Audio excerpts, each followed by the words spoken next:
India और Russia की अगर बात करें, सालाना जो ट्रेड है वो $50 बिलियन तक जा पहुंची है और खबर के मुताबिक आने वाले टाइम में यानी 2030 तक वो इससे डबल भी हो सकती है। $50 बिलियन की ट्रेड की है रशिया के साथ 2023 इन 6 मंथ। इंडिया और रशिया के बीच में रिलेशनशिप दिन ब दिन स्ट्रांग होते जा रहा है। कुछ महीने पहले ये कहा जा रहा था कि दोनों के बीच में ट्रेड $50 बिलियन तक इंक्रीज किया जाएगा, बट वो सिर्फ 8 महीने में ही पूरा हो गया है। जनवरी से सितंबर के बीच में इंडिया और रशिया के बीच ट्रेड 200% इंक्रीज होकर $50 बिलियन तक पहुंच गया है। इसमें सबसे बड़ा प्रोडक्ट पेट्रोलियम है और इंडिया का 4th लार्जेस्ट एक्सपोर्टर है रशिया। दूसरी चीजें जैसे डिफेंस, रेलवेज, शिप बिल्डिंग और एग्रीकल्चर मशीनरी में भी दोनों कंट्रीज जॉइंट प्रोजेक्ट्स कर रहे हैं। ये सुनने के बाद पाकिस्तान के लोगों का क्या रिएक्शन है, आइए ये देखते हैं। हम डेयरी के मामले में दुनिया में 5वें नंबर पे हैं जो मिल्क प्रोड्यूसर हैं, लेकिन इसके बावजूद पूरी दुनिया में ना तो हमारा मक्खन एक्सपोर्ट हो रहा है, ना हमारा पनीर एक्सपोर्ट हो रहा है, ना हमारा दूध एक्सपोर्ट हो रहा है। जबकि जो डेनमार्क है वो एक छोटा सा मुल्क है और आप किसी भी एयरलाइन में सफ़र करें ना तो आपको जो मक्खन मिलता है वो डेनिश मिलता है। चीटिंग करता है तू, चीटिंग। इंडिया का वर्ल्ड इकोनॉमी में बहुत बड़ा हिस्सा है। इंडिया दुनिया की 5वीं बड़ी इकोनॉमी है, इसलिए इंडिया के साथ दुनिया और तरीके से ट्रीट करती है। पाकिस्तान का पूरी दुनिया में जो इनपुट है वो $65 बिलियन, उसी में हमारी इंपोर्ट एक्सपोर्ट दोनों शामिल है। यानी सारी दुनिया से जो पाकिस्तान का बिजनेस है वो सिर्फ $65 बिलियन का है। एक कंट्री के साथ 50 बिलियन। खाली इंडिया और चाइना की तजारत $100 बिलियन की है। इंडिया का दुनिया में से है, दुनिया का कोई बड़ा फैसला इंडिया की शमूलियत के बगैर नहीं होता। पाकिस्तान ना 3 में है ना 13 में है, इस पाकिस्तान की तो कोई गिनती नहीं, और उसकी वजह भी तिजारत है, क्योंकि पाकिस्तान सारी दुनिया से $65 बिलियन की तिजारत करता है। देखें, सिक्योरिटी पे लोग कंप्रोमाइज कर लेते हैं, लेकिन स्किल पे नहीं करते। आपको आते ही नहीं है, आप आईफोन बना ही नहीं सकते। चाइना ने पहले अपने लोगों की वोकेशनल ट्रेनिंग पे इन्वेस्टमेंट की है, एक स्किल्ड लेबर खड़ी की है, तो सारी दुनिया की इन्वेस्टमेंट गई है। कि पाकिस्तान गैर ज़रूरी मसाइल में उलझा रहा, जिसकी वजह से पाकिस्तान की एनर्जी, पैसा, रिसोर्सेज और तवज्जो और इमेज वो सब कुछ टॉर्निश हो गया। और अफगानियों के जैली पासपोर्ट और जैली शनाख्ती कार्ड बनाने की वजह से दुनिया ने हमें ब्लैक लिस्ट कर दिया और पाकिस्तानी पासपोर्ट सबसे नीचे चले गया। वहाँ पे सबसे अच्छी बात जो है वो डेमोक्रेटिक वैल्यूज़ जो है वो ग्रास रूट लेवल पे डेवलप हो चुकी हुई है। उनका जो इलेक्शन कमीशन है वो इतना इंडिपेंडेंट है। कभी आपने सुना है कि प्री पोल रिगिंग, कभी सुना आपने? कभी नहीं सुना। यही वजह है कि वो उनका जुडिशल सिस्टम देख लें, हमारा कंप्रोमाइज्ड है, उनका इंडिपेंडेंट है। ठीक है, मसाइल वहाँ पे भी हैं। ठीक है, उनका पॉलिटिकल सिस्टम देखें, आप अपना देखें, कोई वहाँ पे आज तक कोई एक अनडेमोक्रेटिक मूव हुई है? बात तो सही है।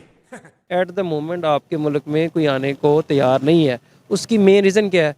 किसी को अश्योर ही नहीं, किसी को आप गारंटी कर सकते हैं कि भाई आपको किन किन चीज़ों से खतरा है? सबसे पहले लाइफ थ्रेट्स आपको इस मुल्क में अल्हम्दुलिल्लाह, उसके बाद इकोनॉमिक थ्रेट्स भी हैं कि पता नहीं होगा या नहीं होगा, बीच में जुडिशल थ्रेट्स भी हैं, कमीशन वगैरह वाला भी। अदालतें स्टे दे देती हैं। भाई आपने 5 अरब या 2 बिलियन या जितने भी लगाने हैं तो हमारी अदालतें अल्हम्दुलिल्लाह वो स्टे कर देते हैं। जस्ट लाइक जो रिकॉर्डिंग का प्रोजेक्ट है, सुप्रीम कोर्ट का क्या काम है?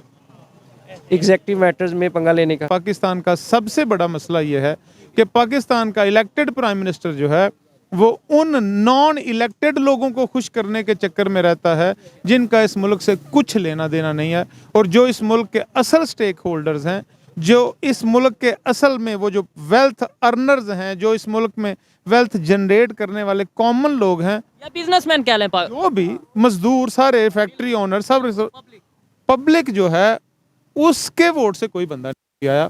और क्योंकि उसके वोट की कोई रिस्पेक्ट नहीं और कोई वैल्यू नहीं, इसलिए कोई उस पर इन्वेस्ट करने के लिए भी तैयार नहीं है। पाकिस्तान में जो बंदा दलील से बात करता है ना, उसकी फॉलोइंग नहीं है।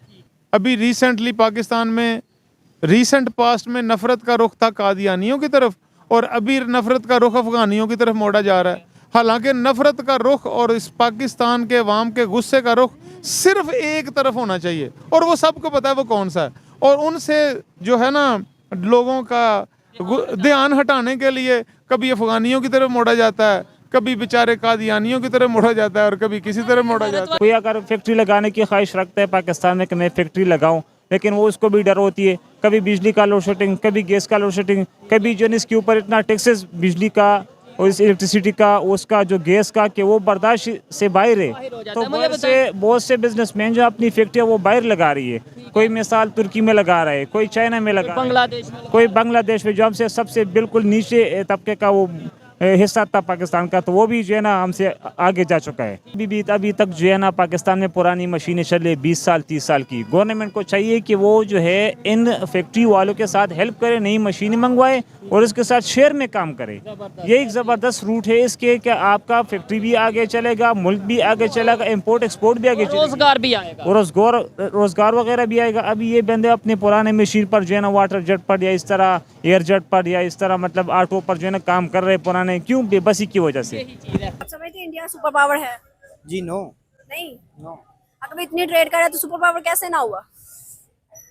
लाइक उसमें ये है कि लोगों को आगे बढ़ने का और लोगों को इस तरफ रुझान नहीं है, लेकिन वो अपने ज़ाती मामलात को देखने के लिए ना दिन ब दिन बहुत ज़्यादा ऊपर जा रहे हैं, इवन के बिज़नेस के हवाले से, ठीक है, और इन चीज़ों के हवाले से ना वो ऊपर जा रहे हैं, लेकिन उनमें ना एक बढ़ने का, आगे ग्रोथ करने का कोई है नहीं। आगे उनकी जो है ना मेंटल लेवल जो है वो बहुत लो है। अरे कहना क्या चाहते हो? कश्मीर में बहुत ज़्यादा जुल्म हो रहा है, बहुत ज़्यादा जुल्म हो रहा है, और वहाँ पे यही करवा रहे हैं, इंडिया ही जो है कर रही है उस पर जुल्म। सर सॉरी टू से, मुझे माजरत के साथ कहना पड़ रहा है, आप एलएलबी कर रहे हैं, आपको ये नहीं पता उसकी इकोनॉमी कितनी है, आपको ये नहीं पता कि वहाँ पे सीईओस कौन है, लेकिन आपको ये पता है कि वहाँ मुसलमानों पे जुल्म है, आपको ये पता है कश्मीर के अंदर बहुत बुरा हाल है। सर अगर बुराई पता तो अच्छाई क्यों नहीं पता? बुराई का पता, मतलब आप ये मान लें कि पाकिस्तान मीडिया जो है या पाकिस्तान की यूथ सिर्फ बुराई देखना चाहती है, जो हमें दिखाया जा रहा है वो सिर्फ बुराई है। जी जी मानते हैं? जी बिल्कुल। बेसिकली इसमें यही है मेन, जो कि उनकी गवर्नमेंट जो सी है वो काफ़ी स्टेबल रही है, ठीक है ना। गवर्नमेंट का स्टेबल होना एक बहुत इंपॉर्टेंट फैक्टर है। वहाँ की जो आवाम है, मैं उसको बहुत क्रेडिट दूंगा इस मामले में। वहाँ की आवाम बहुत कोऑपरेटिव है। जो मेरे लोगों के इर्द गिर्द जो रिलेशन में है, नेबर्स हैं, ठीक है, उनके साथ अच्छा सलूक पेश करूँ, अखलाक से पेश करूँ, एथिक्स का ख्याल करूँ, ठीक है, अपने पेरेंट्स की रिस्पॉन्सिबिलिटी अदा करूँ, अपने वाइफ बच्चे उनकी रिस्पॉन्सिबिलिटी अदा करूँ। ये सारी चीजें इंडियंस में है, मैं समझता हूँ हैं। तो ये उनकी अपनी, मैं लॉयल्टी की बात करूँ, फिर अपनी नेशन के बारे में भी देखा जाए तो मैं समझता हूँ कि जितना वो लॉयल है अपनी नेशन के साथ, अपने अपने मुल्क के साथ, हम लोग इतने लॉयल नहीं है। यूएई में आपने कहा आपके साथ साउथ इंडियंस भी थे, उनमें एक ऐसी चीज जो कि वहाँ पे यूएई में उनको प्रायोरिटी देती हो, वैल्यूएबल बनाती हो, जो कि पाकिस्तानियों में ना हो?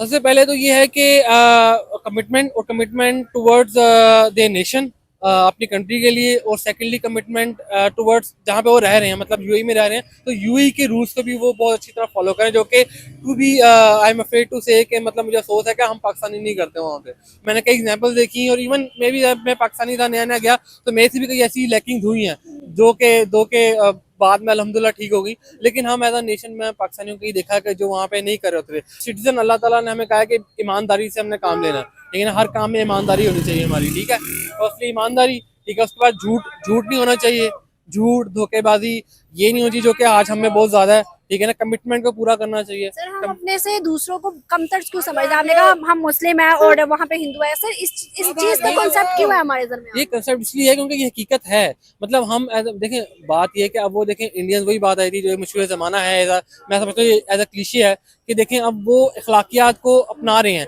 आज वो कामयाब हो रहे हैं। हालांकि देखा जाए वो इस्लाम को फॉलो करें, टेक्निकली सिर्फ कलमे की कमी है, ठीक है ना। और आज हमने कलमा पढ़ के भी इस्लाम को नहीं अपनाया हुआ, ठीक है ना। उन्होंने कलमा ना पढ़ के इस्लाम को अपनाया। मैं ये सॉरी टू से मैं ये बात बोलूंगा, पढ़ाई लिखाई में ध्यान लगाओ, IAS बनो और देश को संभालो।